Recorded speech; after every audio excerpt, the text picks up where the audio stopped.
The night air was heavy with silence. In the heart of Munich, 1972, celebration turned into chaos. What was supposed to be the pinnacle of peaceful sportsmanship, the Olympic Games, was now soaked in blood. 11 Israeli athletes lay dead, executed by the Palestinian terrorist group known as Black September. The world was stunned. But in Israel, the reaction wasn't just horror. It was rage. At the Mossad headquarters in Tel Aviv, Prime Minister Golda Meir sat in a room filled with her top intelligence chiefs. Her face was pale, but her voice was unwavering. "Forget peace for now," she said. "Forget diplomacy. This demands justice." And just like that, the most secretive and controversial mission in Mossad's history was born. Its name? Wrath of God. But how do you chase ghosts? How do you hunt terrorists spread across Europe, the Middle East, and beyond? Especially when you must deny every action you take. That's the paradox the Mossad faced. The mission wasn't just about tracking killers. It was about sending a message to the entire world. No one attacks Israel and walks away. Leading the operation was Mike Harari, a master of disguise, fluent in multiple languages, and with nerves of steel. He wasn't just an agent, he was a strategist, a hunter. The targets were drawn up. Key Black September operatives, financiers, logistics officers, political supporters. It didn't matter if they hid in Paris, Rome, or Beirut. If they were connected to Munich, they were marked for death. The Mossad began gathering intel. Every photo, every known address, every alias was cross-referenced and verified. Small teams were deployed, never more than 6 at a time, working from safe houses, using fake passports, always undercover. Some posed as journalists, others as art dealers or businessmen, but all were killers trained in silence. The first target, Wals Whiter, a poet and alleged Black September operative living in Rome. On a cold October night in 1972, 2 Mossad agents followed him into the hallway of his apartment building.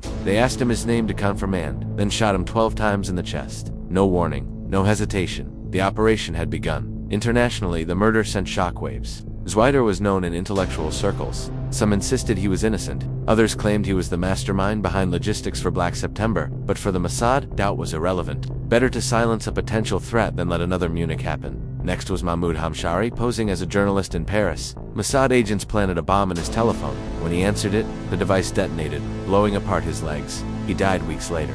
The message was clear. The long arm of Israeli vengeance could reach anywhere.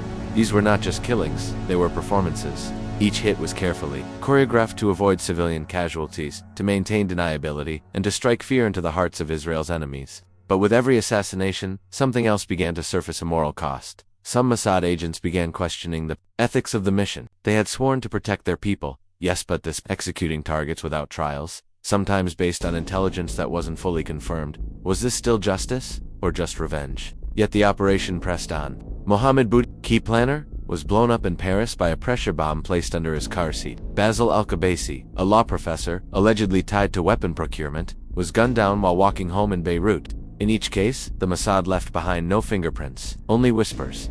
Meanwhile, the Mossad was not acting alone. They received quiet cooperation from Western intelligence agencies who, while not endorsing the killings, appreciated the elimination of dangerous figures from radical groups. But this web of silent approval also gave the Mossad more room to maneuver and more room to make mistakes. Then came Lillehammer. The team had been told they'd identified Ali Hassan Salam, the Red Prince, one of the top architects of the Munich massacre. He was spotted in the small Norwegian town of Lillehammer. The Mossad team moved in swiftly and executed the man, but they had killed the wrong person. The victim was Ahmed Bouchiki, a Moroccan waiter with no connection to terrorism. The fallout was immediate. Several agents were arrested by Norwegian authorities. The mission was exposed. For the first time, the world knew Israel was waging a secret war of retribution. Back in Tel Aviv, the embarrassment was catastrophic. Golda Meir's government faced global condemnation. The Mossad's credibility was questioned. Worse, the moral line had not just been blurred, it had been obliterated. Mike Harari, furious and humiliated, took full responsibility. "We became too confident," he said years later. "Too fast, too certain. And that cost an innocent man his life." The Lillehammer debacle forced the Mossad to halt the operation temporarily, reevaluate its methods, and rebuild trust internally. But even then, Wrath of God was far from over. After a brief silence, the assassinations resumed, only this time with even more precision, more vetting, more psychological pressure. Israel had realized this wasn't just about revenge. It was about control, about making enemies feel unsafe no matter where they slept. The global hunt for those involved in Munich would last nearly 2 decades. Yet as the Mossad hunted terrorists, a question loomed like a shadow. What happens when your mission to prevent terror begins to resemble the very thing you claim to fight? Some agents who returned from the field described psychological trauma, nightmares, and paranoia. You don't just kill the target, one said, you kill a part of yourself each time. Others, however, felt no remorse. They deserved worse, one field operative told a reporter. We showed restraint. Back in the Israeli media, the mission remained a phantom. Officials neither confirmed nor denied it. Publicly, Israel never took responsibility. But the message had been sent loud and clear. And as the world tried to move on from Munich, the Mossad prepared for its most ambitious hit yet, the real Ali Hassan Salamata, elusive Red Prince. He had become a ghost within a ghost, revered, hidden in plain sight. But ghosts, no matter how careful, always leave a trace. And Mike Harari wasn't finished hunting. Ali Hassan Salameh, the Red Prince, the man who had evaded capture for nearly a decade. For the Mossad, he was not just another target, he was the target, the beating heart of Black September, charismatic, cunning, and dangerously connected. Unlike others, he didn't hide in shadows. He walked the streets of Beirut with confidence, protected by bodyguards, adored by Palestinian elites, and even rumored to have ties with Western intelligence services. To some, he was a revolutionary. To Israel, he was a butcher. And for Mike Harari, he was unfinished business. After the Lilyhammer fiasco, Salam had taunted the Mossad. He believed he was untouchable. His face appeared in magazines. He drank coffee in public cafes. He knew Israel was watching, but he also knew they couldn't afford another mistake. And for years, he was right. Operation Wrath of God had gone quiet, dormant but not dead. Deep within the Mossad, a special task force was reactivated. Its singular objective: find and eliminate Salam, no matter how long it took. The Mossad embedded agents in Lebanon, posing as tourists, aid workers, and businessmen. Some lived undercover for months, others for years. They created intricate backstories, established real businesses, even formed relationships, all while gathering fragments of intelligence. A car route here, a mistress there, a shopping habit, a driver's name. Every detail mattered.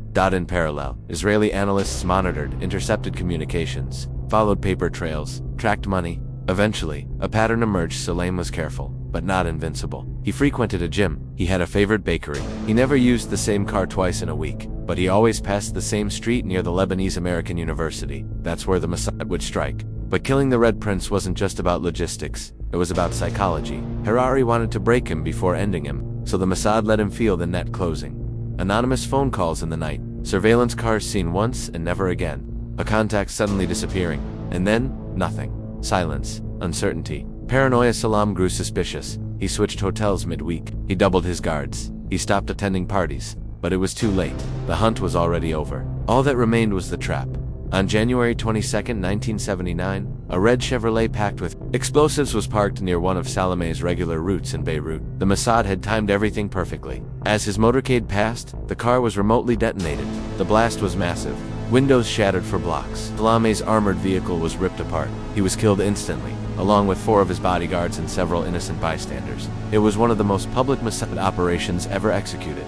The message was unmistakable. Salameh's death marked the climax of Wrath of God. The Red Prince had finally fallen. In Israel, the mood was mixed relief, pride, but also fatigue. The operation had dragged on for 7 years. It had crossed borders, broken laws, cost lives, and stained consciences. Yet too many. It was worth it. But even as the Mossad celebrated, critics sharpened their knives. International human rights groups condemned the program. Governments that had turned a blind eye now feigned outrage. And inside Israel, a quiet debate erupted. Had vengeance replaced justice? Was the Mossad now too powerful, too unchecked? Harari himself, now a legend within Israeli intelligence, remained silent. But those close to him say he never forgot Lilyhammer, and he never once doubted the necessity of Salameh's death. Still, the operation left scars. One Mossad agent involved in the mission later wrote anonymously, "We were told we were avenging our brothers, that we were preventing the next Munich, but with each kill, I felt myself slipping. Not because I pitied them, but because I didn't, and that terrified me."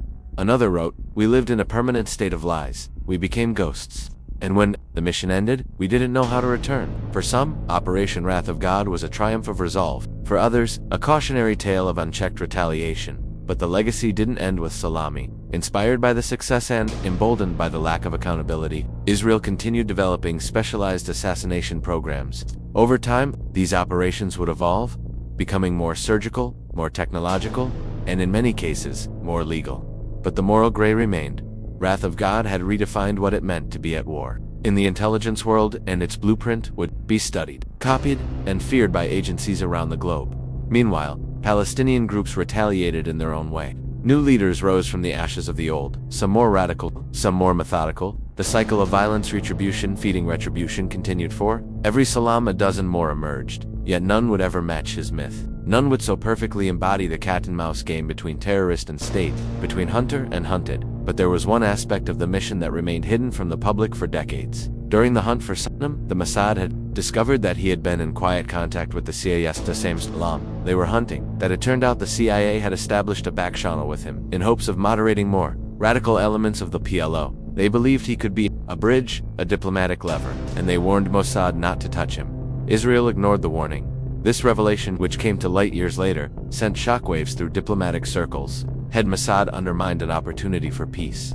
Or had the Americans been naive, even reckless, to believe they could control a man like Salam? It was yet another paradox in a mission built on paradoxes. Wrath of God had operated in silence, but its echoes were deafening. From the cafes of Rome to the back streets of Beirut, from hotel rooms in Paris to alleys in Athens, the operation had created ripples that altered the course of modern intelligence forever. It blurred lines between justice and vengeance, between defense and offense, between heroism and obsession, and it forced the world to confront an uncomfortable truth. In the age of modern terrorism, there are no clean hands. As the dust settled on the Salem hit, Harari returned to Israel, a hero to some, a villain to others. He gave no interviews, he wrote no memoir, he simply disappeared into history, like the shadows he once commanded. But in Tel Aviv's intelligence community, his name still echoed in quiet hallways. Because while Wrath of God had officially ended, the doctrine at birth of targeted assassination was here to stay. It had changed the Mossad, it had changed Israel, and it had changed the very nature of modern warfare. By the early 1980s, Operation Wrath of God had officially concluded, or so the public believed. What no one realized, not even many inside the Israeli government, was that the mission had simply evolved. The assassination of Ali Hassan had closed one chapter, but as the Mossad peeled away layers of Black September's network, it discovered something deeper, something far more complex. The perpetrators of Munich were not isolated radicals. They were part of a web, political, ideological, financial, that spanned across Europe and beyond. The Mossad's leadership understood a grim reality. The threat hadn't been neutralized. It had adapted. And so did they. No longer bound by the symbolism of Munich, the next phase of Wrath of God became more strategic, more selective.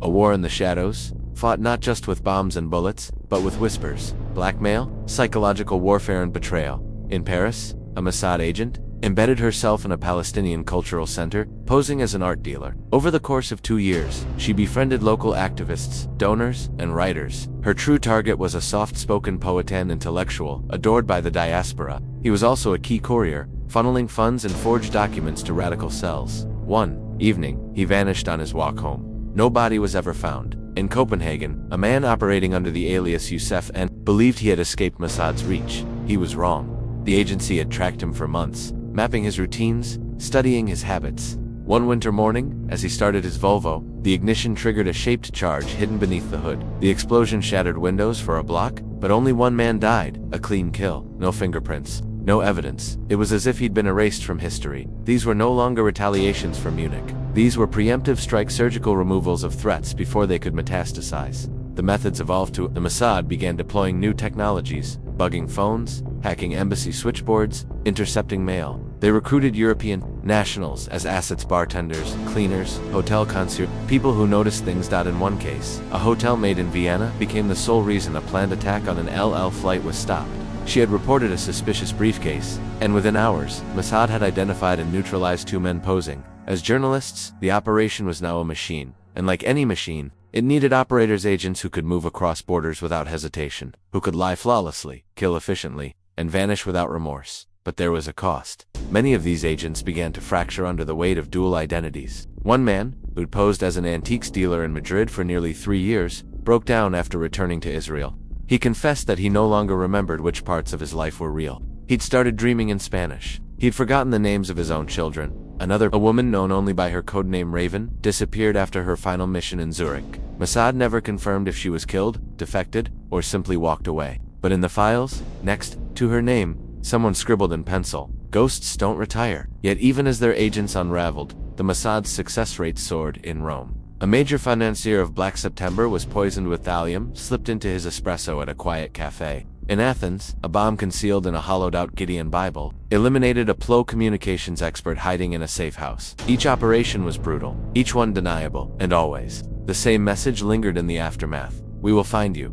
But the agency didn't stop at the obvious threats. By the mid-1980s, they were targeting the infrastructure behind terror: the money, the logistics, the sympathizers. If someone printed pamphlets, they were watched. If someone transported crates, they were interrogated. If someone so much as held a fundraiser for the wrong cause, they risked becoming a target. It was intelligence warfare taken to its logical extreme. Still, with every success came a new risk: international fallout. European governments began to notice. The Austrian Chancellor issued a veiled warning to foreign intelligence services operating with impunity on our soil. In the UK, a Mossad asset was arrested and charged with espionage. France privately demanded a pause in covert operations within its borders. But Israel didn't blink, because while Europe lectured, Israelis remembered. They remembered the blood-stained floor of Munich, the images of bound athletes, the sound of gunfire. For them, diplomacy was a luxury. Survival was policy. Still, beneath the official doctrine, dissent quietly grew. A handful of Israeli journalists began probing leaks of rumors of assassinations abroad, unexplained disappearances, unsanctioned operations. They met stone walls, of course. But some within the intelligence community started asking difficult questions. Was the Mossad's global campaign still about Munich, or had it become something else? The question reached a fever pitch after a particularly controversial incident. In Amsterdam, a Palestinian academic, well-respected, non-violent, and outspoken in his opposition to terror, was found dead in his apartment. The cause: heart failure. But an autopsy revealed microscopic traces of a neurotoxin once used by the KGB, though Israel denied involvement. Speculation ran wild. For the first time, public opinion began to shift. Even staunch defenders of Mossad's tactics wondered, had the hunters become too comfortable in the dark? The agency refused to comment, but internally, a reckoning began. A classified review was launched, codenamed Mirror Room. It evaluated the legal, ethical, and strategic implications of Wrath of God's extended phase. Some within Mossad argued for restraint. Others believed the very suggestion was weakness. Mike Harari, though retired, was invited to give a private testimony. He entered the room, stared at the younger agents assembled before him, and said only, "This: you can end the mission, but the ghosts stay. Are you ready for that?" Silence followed. Then, Harari stood, walked out, and never spoke publicly of Wrath of God again.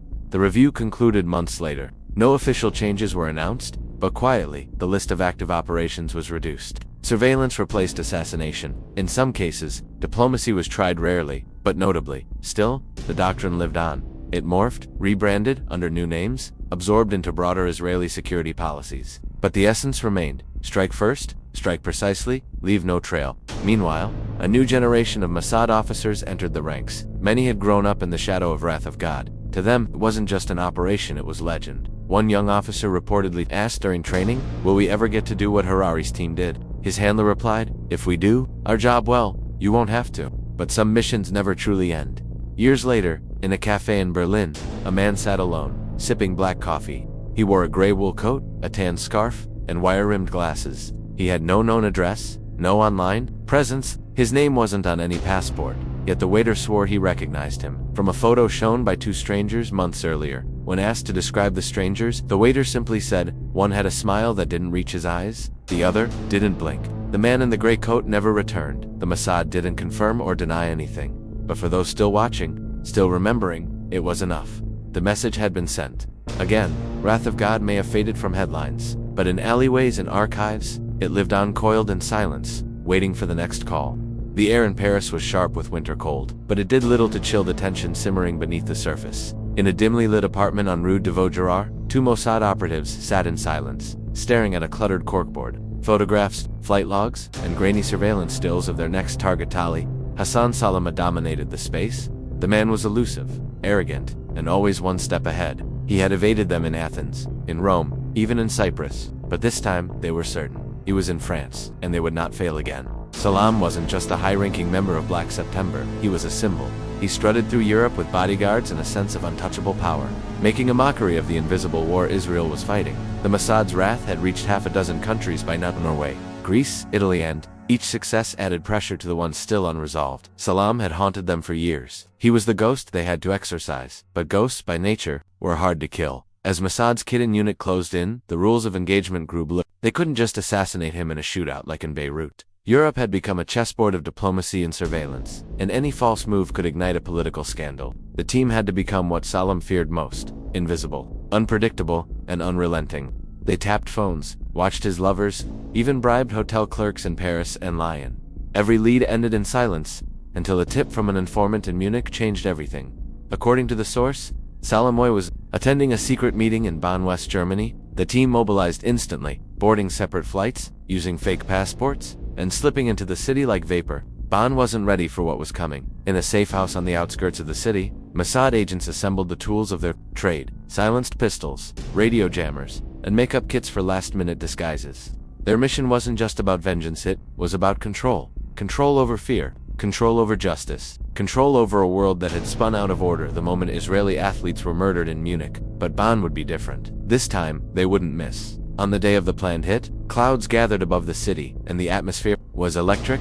Salami's convoy arrived at a secure villa rented under a fake name. He stepped out of his black Mercedes, unaware that 3 floors up, a sniper had him in his scope. But just before the shot, a child ran across the courtyard, a local boy chasing a dog. The sniper hesitated. The opportunity vanished. The team aborted. That failure hit harder than most. Not because they had missed, but because they had chosen to miss.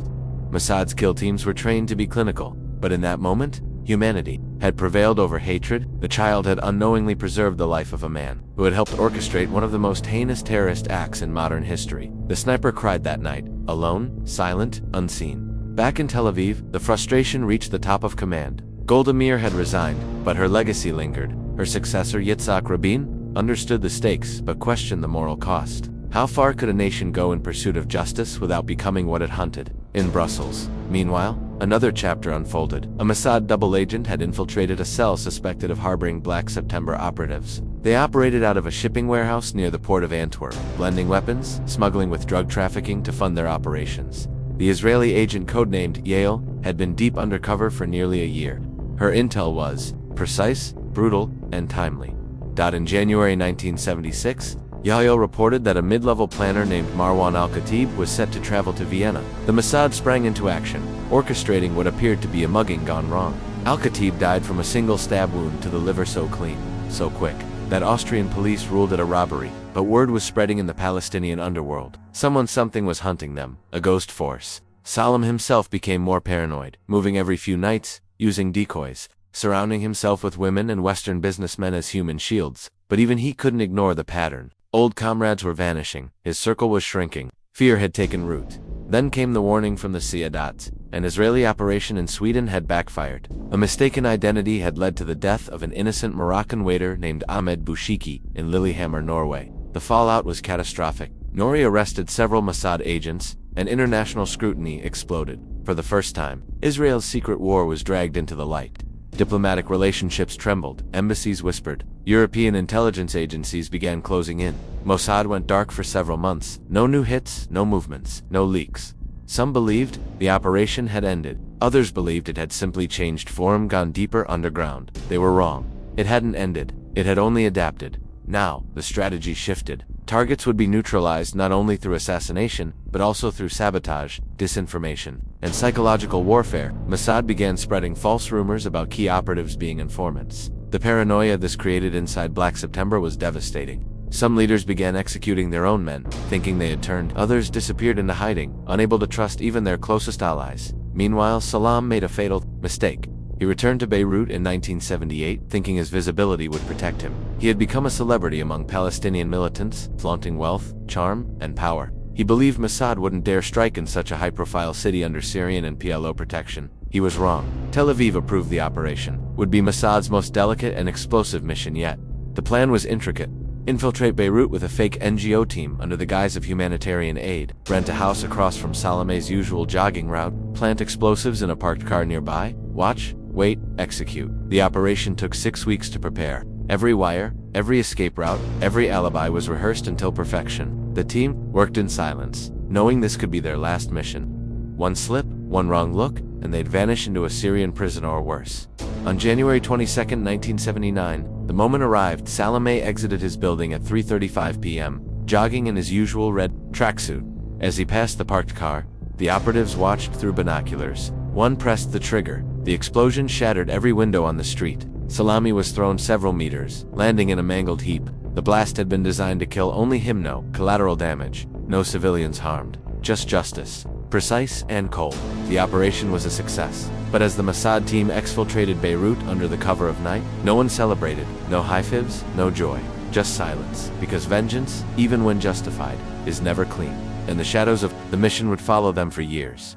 It was over, or so they thought. Ali Hassan Salameh's body had barely turned cold before newspapers in Beirut splashed headlines of Israeli fingerprints on the blast. Hezbollah blamed the West, Palestinian militants cried vengeance, and Israel said nothing. Silence had always been its weapon, more effective than bullets, more damning than any official admission. But beneath that silence, the Mossad knew Operation Wrath of God had left a mark not just on its targets, but on those who pulled the trigger. In the months following Salameh's death, the operation slowly wound down. The final count of confirmed eliminations exceeded a dozen key operatives. Some had been blown apart by car bombs, others found dead in hotel rooms, apartments, alleyways, but the psychological toll was harder to quantify. Mossad agents who had lived under fake names, carried out assassinations in foreign cities, and watched their backs for years, began to ask the unspoken question, was it worth it? In Tel Aviv, within the concrete labyrinth of the Mossad's headquarters, files marked with red seals were quietly moved into archives. Photographs of targets, some smiling, some terrified, were tucked into folders, never meant to be opened.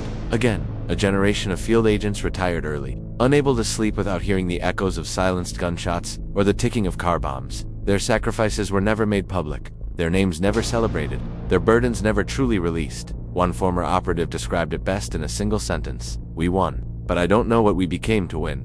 Back in Europe, diplomatic relationships had begun to heal, but trust had frayed. European governments knew Mossad had operated on their soil, sometimes with quiet cooperation, other times with blatant disregard. The incident in Lillehammer remained a stain. Norway had demanded answers Israel would never fully give.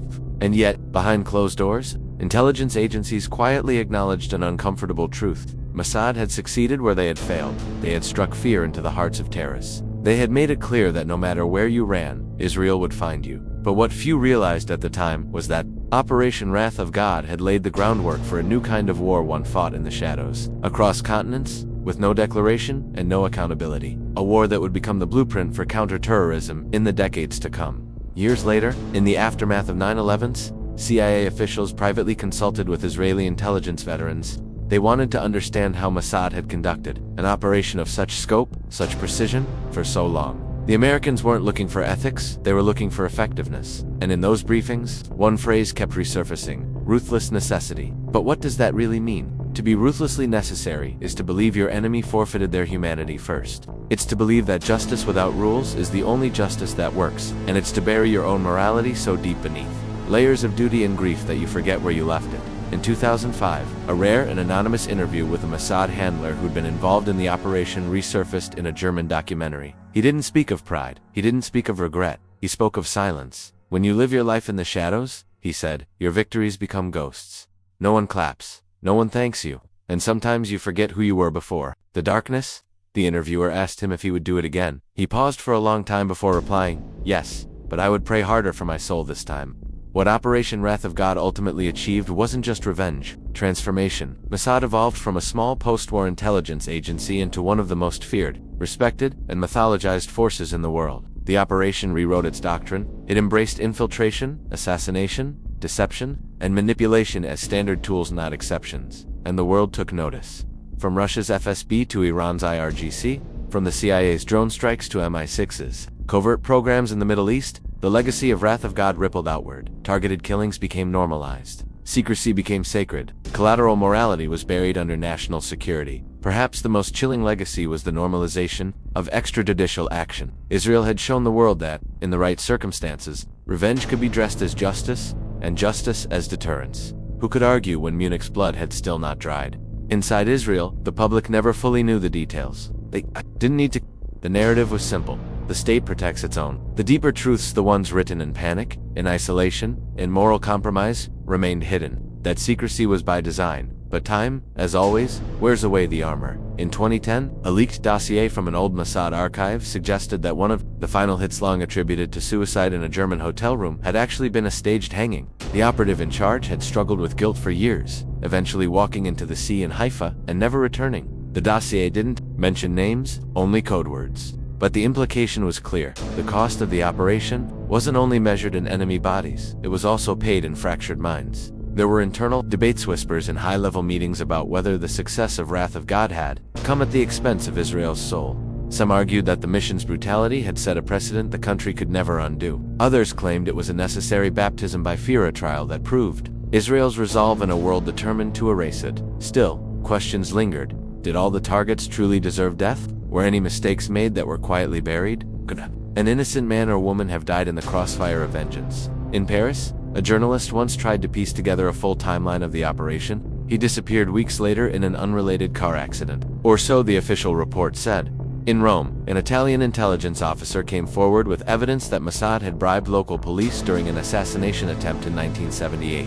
The next day, he retracted his statement and retired immediately. The shadows protect their own. Today, Operation Wrath of God lives on in whispers. In Israeli intelligence training centers. The case study is still taught not as a manual, but as a warning. Young recruits read between the lines of mission reports. They ask the same questions over and over. Could it have been done differently? Were all the targets truly guilty? At what point does justice become vengeance? And yet, no matter the questions, one conclusion remains unchanged. The world is safer because of what was done, but it is also darker. There are no memorials for Operation Wrath of God, no statues, no official days of remembrance, just names on gravestones scattered across Europe. And in the quiet alleys of Rome, in the cafes of Athens, in the hotels of Paris, you can still feel the ghost of a war that was never declared, but was mercilessly fought. This was not just a story of Israel avenging its dead, it was a story of how nations rewrite the rules when grief outweighs diplomacy. It was a story of how silence can roar louder than bombs, and how shadows, once cast, never truly disappear. And maybe, just maybe, it was a warning that in the pursuit of justice, even the righteous can lose themselves.